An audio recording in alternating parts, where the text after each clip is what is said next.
Hello students, welcome back to my channel. तो ये हम कर रहे थे क्लास 10th का चैप्टर है वो है इकोनॉमिक्स का chapter number 3 money and credit. ये आपका लेक्चर नंबर 7 है और लेक्चर नंबर 6 हम लोगों ने मनी का जितना भी सेक्शन था वो ख़त्म कर चुके हैं। आज जो हम फोकस करेंगे वो है आपका क्रेडिट के ऊपर। तो क्रेडिट होता क्या है? तो क्रेडिट ऐसे डिफाइन अगर करना हो तो क्रेडिट को हम डिफाइन कर सकते हैं कि any amount that are been borrowed any amount that are been borrowed to fulfil क्या फाइनेंशियल नीड। आप अगर पैसा उधार लेते हो तो पैसा आप उधार क्यों लेते हो? ताकि आप आपकी जो पैसे की जो फाइनेंशियल नीड है आप उसको पूरा कर सको। तो कोई भी ऐसा पैसा जो आपने बोरो किया हो अपनी फाइनेंशियल नीड को पूरा करने के लिए उसको हम नाम देते हैं एज अ क्रेडिट। तो जब आप क्रेडिट लोगे, जब आप उधार लोगे तो टर्म्स ऑफ क्रेडिट क्या होंगे? मतलब आप उधार लेने जाओगे तो आप किन किन चीज़ों पर फोकस करोगे? तो टर्म्स ऑफ क्रेडिट आ जाता। तो सबसे पहला चीज़ जो आप फोकस करोगे, तो पहली चीज़ जो आप फोकस करोगे वो है आपका रेट ऑफ इंटरेस्ट, कि आपको उस जो लोन आप ले रहे हो उस पर आपको कितना इंटरेस्ट पे करना है। फिर दूसरा मोड ऑफ रीपेमेंट, आप उस पैसे को कैसे वापस करना चाहेंगे, मोड ऑफ रीपेमेंट आ जाएगा। फिर तीसरा जब आप जाओगे तो वहाँ पे आ जाएगा कि आपको क्या क्या डॉक्यूमेंट देने पड़ते हैं। तो वहाँ पे मैं लिख दे रहा हूँ वो है डॉक्यूमेंट रिक्वायर्ड। अब डॉक्यूमेंट के लिए वहाँ पे बहुत सारी चीज़ें हो जाती हैं, जैसे कि फॉर एग्जांपल के तौर पे आपका एड्रेस प्रूफ मांगा जाएगा, आपका एक फ़ोटो आईडी प्रूफ होगा, क्योंकि एक नाम के बहुत सारे लोग होते हैं तो पर्टिकुलरली वही आप हो तो वो फ़ोटो आईडी प्रूफ से पहचान में आ जाओगे। उसके बाद में आपसे पूछा जाएगा कि आपकी इनकम प्रूफ क्या है, आप कितने पैसे कमाते हो, उसका आपको प्रूफ देना पड़ेगा। और चौथा चीज़ जो आपको देना पड़ेगा वो है आपका कोलैटरल। कोलैटरल को अगर मैं हिंदी भाषा में समझाने जाऊँ तो कोलैटरल का मतलब होता है कि आप क्या गिरवी रखेंगे। आप अगर इंग्लिश में अगर मुझे यहाँ पे समझाना हो तो मैं लिख सकता हूँ कि एन एसेट्स, जैसे कि एसेट्स का मतलब होता है कोई भी ऐसी चीज़ जो आपकी खुद की हो। एन एसेट्स सच एज क्या, आपका लैंड, आपकी बिल्डिंग, आपकी मशीनरी, ऐसी कोई भी चीज़ जो आपकी हो, एक्चुअली मतलब लैंड बिल्डिंग मशीनरी जो भी आपकी चीज़ हो जो किसकी होगी, दैट दी बोरोवर ओन, जो बोरोवर जो उधार मांग रहा वो उसकी खुद की कोई पर्सनल चीज़ होगी, are kept with lender for the security of the money he or she borrowed। मतलब वो कोई भी पैसा जो उधार ले रहा, लेंडर मतलब जो व्यक्ति उसको पैसा दे रहा, तो वो उसके पास क्या करेगा, वो गिरवी रखेगा। मतलब अपनी जो चीज़ थी वो गिरवी रख रहा, किसके अगेंस्ट में? जो पैसा जो उधार ले रहा उसके अगेंस्ट में वो पैसा क्या कर रहा, वो गिरवी रख रहा। तो उसको हम कहते हैं कोलैटरल। तो टर्म्स ऑफ क्रेडिट, तो पहली बात अगर मैं क्रेडिट की बात करूँ, क्रेडिट होता क्या है? तो क्रेडिट का मतलब होता है any amount that are been borrowed, कोई भी ऐसा पैसा जो आप बोरो करोगे ताकि आप अपनी फाइनेंशियल नीड को पूरा कर सको।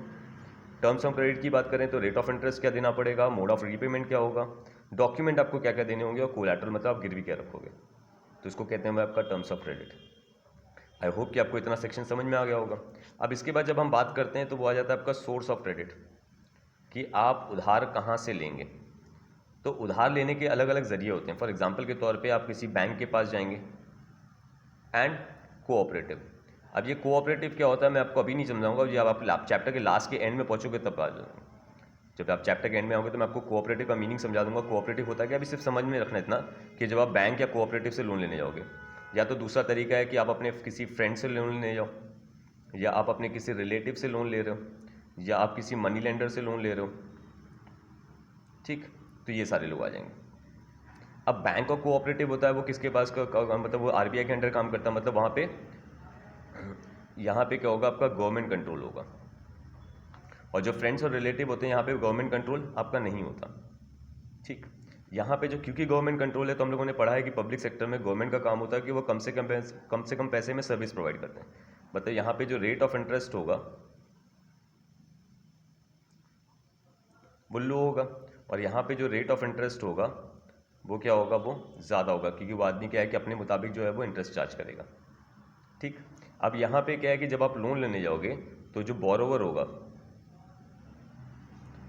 नीड टू प्रोवाइड, बोरोवर को कुछ चीज़ें देनी पड़ती है, वो देनी ही पड़ेंगी। तो बोरोवर को क्या देना पड़ेगा, तो बोरोवर को देना पड़ेगा आपका एड्रेस प्रूफ, आपका फोटो आईडी प्रूफ, आपका कोलैटरल, और प्लस आपको इनकम प्रूफ देना पड़ेगा। ये सारी चीज़ें देनी पड़ेगी। वही चीज़ अगर मैं यहाँ पे इनके पास जाऊँगा फ्रेंड रिलेटिव्स के पास, तो ये मुझसे सिर्फ लेंगे क्या, सिर्फ और सिर्फ कोलैटरल। तो जब कभी भी सोर्स ऑफ क्रेडिट की बात करें, तो जब कभी भी आप पैसा बैंक या कोऑपरेटिव से लें, तो उसको हम नाम देते हैं as a formal source of credit. उसको हम नाम देंगे as a formal source of credit. और वही पैसा अगर आप फ्रेंड रिलेटिव या मनी लेंडर किसी से भी पैसे लेते हो, तो हम उसको नाम देंगे as a informal source of credit. तो दो सोर्स ऑफ क्रेडिट पढ़े हमने, एक होता है फॉर्मल और एक होता है इनफॉर्मल। तो फॉर्मल सोर्स ऑफ क्रेडिट को हम डिफाइन करेंगे कि जब कभी भी हम पैसा उधार लेते हैं किससे, बैंक या कोऑपरेटिव से, तो वो कहलाया जाएगा फॉर्मल सोर्स। और बैंक और कोऑपरेटिव में क्या है कि वो आपका गवर्नमेंट कंट्रोल होगा, ठीक है। और जो रेट ऑफ इंटरेस्ट होगा यहाँ पे क्या होगा, वो आपको कम चार्ज होगा। और यहाँ पे जो बोरोवर कोई भी पैसा उधार लेता है तो उसको क्या है, कुछ सर्टन डॉक्यूमेंट देने पड़ते हैं, जैसे कि उसको address proof, photo ID proof, income proof और कोलैटरल देना होगा। वही जब हम इनफॉर्मल की बात करें, तो जब भी पैसा आप उधार लेते हो फ्रेंड्स रिलेटिव या मनी लेंडर से, तो वो इनफॉर्मल में आ जाता। यहाँ पे कोई गवर्नमेंट कंट्रोल होगा नहीं, तो यहाँ पे रेट ऑफ इंटरेस्ट क्या होगा, वो ज़्यादा चार्ज होगा। और यहाँ पे बोरोवर को क्या देना पड़ता है, सिर्फ और सिर्फ आपका कोलैटरल। तो ये था आपका source of credit. I hope कि आपको ये टॉपिक समझ में आ गया होगा। अगर मैं वापस से रिवाइज करूँ कि हम लोगों ने क्या पढ़ा, तो हम लोगों ने पढ़ा कि क्रेडिट का मतलब क्या होता है कि कोई भी ऐसा पैसा जो आप बोरो करो टू फुलफिल फाइनेंशियल नीड, तो उसको हम कहते हैं क्रेडिट। जब आप टर्म्स ऑफ क्रेडिट की बात करें, तो टर्म्स ऑफ क्रेडिट में क्या आता कि आप जब लोन लेने आओगे तो आप रेट ऑफ इंटरेस्ट देखोगे, मोड ऑफ रीपेमेंट देखोगे, डॉक्यूमेंट क्या क्या देना पड़ेगा वो आप देखोगे, और कोलैटरल देखोगे। कोलैटरल क्या होता है, वो एक ऐसा एसेट्स होता है जो बोरोवर ओन करता है और वो लेंडर के पास रखता है एज अ सिक्योरिटी, ताकि उसने जो पैसा लिया हुआ है उसके अगेंस्ट में सिक्योरिटी प्रोवाइड कर रहा है लेंडर को। अब सोर्स ऑफ क्रेडिट में की बात करेंगे, तो वहाँ पे आपका आ जाएगा, एक होता है कि जहाँ पे आप लोन लोगे बैंक और कोऑपरेटिव से, तो वो कहला जाएगा फॉर्मल। और जब वही पैसा आप फ्रेंड रिलेटिव या मनी लेंडर से लोगे, तो वो कहला जाएगा आपका informal. Formal source of credit में क्या होता है कि गवर्नमेंट कंट्रोल होती है, और इनफॉर्मल में गवर्नमेंट कंट्रोल जो है वो आपका नहीं होगा। अब फॉर्मल में क्योंकि गवर्नमेंट कंट्रोल कर रहा है, इस वजह से रेट ऑफ इंटरेस्ट वहाँ पे कम होगा, और इनफॉर्मल में क्या होगा, रेट ऑफ इंटरेस्ट ज़्यादा होगा। जब कभी भी कोई borrower formal source of credit से लोन लेता है, तो उसको कुछ डॉक्यूमेंट प्रोवाइड करने होते हैं, जैसे address proof, photo ID proof, collateral और इनकम प्रूफ। और जब वो इनफॉर्मल से लोन लेगा, तो उसको सिर्फ एक ही चीज़ प्रोवाइड करनी है, वो है आपका कोलैटरल। आई होप कि आपको इतना समझ में आ गया होगा। ठीक, अब इसके बाद अगर हम देखने जाएंगे, तो वो नेक्स्ट हेडिंग जो आपका आ जाएगा, वो है आपका रोल ऑफ क्रेडिट, कि क्रेडिट अच्छा होता है या बुरा होता। तो रोल ऑफ क्रेडिट की बात करें, तो रोल अच्छा होता है या बुरा, उसके बारे में पढ़ेंगे। तो लोन एक्चुअल में क्या होता है कि लोन हम तब लेते हैं जब हमें फाइनेंशियल नीड की ज़रूरत होती है। अब वो क्रेडिट जो है उधार अच्छा भी होता है बुरा होता है, वो डिपेंड करता है कि आप कहाँ से ले रहे हो और कितना रेट ऑफ इंटरेस्ट पे कर रहे हैं, ठीक है।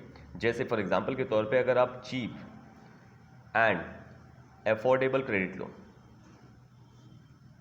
आप चीप एंड अफोर्डेबल क्रेडिट लो, वो लीड करेगा डेवलपमेंट को, वो आपको हमेशा प्रोग्रेस पे लेके जाएगा। चीप का मतलब होता है कम रेट ऑफ इंटरेस्ट, अफोर्डेबल का मतलब होता है उतने रेट पे जितना आप अफोर्ड कर सको, जितना आप पे कर सको, ठीक है। तो इससे क्या होता है, क्या है कि जो बोरोवर होगा, जो लोन लेगा, तो कि उसको अगर कम रेट ऑफ इंटरेस्ट पे लोन मिला होगा, तो वो अपनी फाइनेंशियल नीड पूरी कर लेगा, उसको समय पे क्या होगा, लोन का पैसा वापस करके अच्छा खासा प्रॉफिट कमा सकता। जैसे इसको समझाने के लिए केस स्टडी दी गई है, वो है आपका सलीम की। सलीम जो है वो एक शू मैन्युफैक्चरर है। ये मैं इसके नोट्स इसलिए नहीं बनाता क्योंकि ये केस स्टडी है, और इसमें आप अपनी लैंग्वेज में लिखें तो वो बेटर होगा, वरना आप अगर मेरी लैंग्वेज देखेंगे तो आपको एक तरह का होता है ना, रटने टाइप का हो जाएगा। तो रटना नहीं है, हम लोग को एक कॉन्सेप्ट जो है वो समझना है। तो सलीम जो है वो एक शू मैन्युफैक्चरर है, और उसको एक कंपनी ने ऑर्डर दिया, उसको एक ऑर्डर मिलता है 3000 शूज़ का, 3000 शूज़, और जिसको कंप्लीट करना होता है इन मंथ। उसको 3000 जूते जो है वो एक महीने के अंदर बनाने होते हैं। अब वो 3000 जूते बनाने, और वो भी एक महीने के अंदर बनाने के लिए उसको एक्स्ट्रा लेबर और एक्स्ट्रा रॉ मटेरियल की ज़रूरत थी, एक्स्ट्रा लेबर और एक्स्ट्रा रॉ मटेरियल की ज़रूरत है। अब उसके पास जितने लेबर और रॉ मटेरियल, उससे वो एक महीने में वो 3000 जूते नहीं बना सकता था। तो उसने क्या किया, उसने एक तरह का क्रेडिट लिया। अब ये क्रेडिट कैसा लिया वो देखना। इसने क्या किया कि जिस कंपनी ने उसको एडवांस दिए थे, जिस कंपनी ने उसको ऑर्डर दिया था, उस कंपनी से उसने 1000 शूज़ के पैसे एडवांस ले लिए, ताकि वो लेबर को पे आउट कर सके। और जो सप्लायर था, जो रॉ मटेरियल सप्लाई करता था, उससे उसने 1 मंथ का क्रेडिट मांगा। तो ये दोनों के दोनों जो वो लोन ले रहा, क्रेडिट ले रहा, वो क्या है, इतने रीजनेबल रेट पे ले रहा है जिसको वो आसानी से वापस कर सकता है। अब ये 1 मंथ के शूज़ के पैसे एडवांस लेना और 1 मंथ का क्रेडिट सप्लायर से लेने से उसने क्या हुआ कि अपना वर्क जो है, 3000 जूते जो है, वर्क जो है वो कंप्लीट करेगा क्या, ऑन टाइम।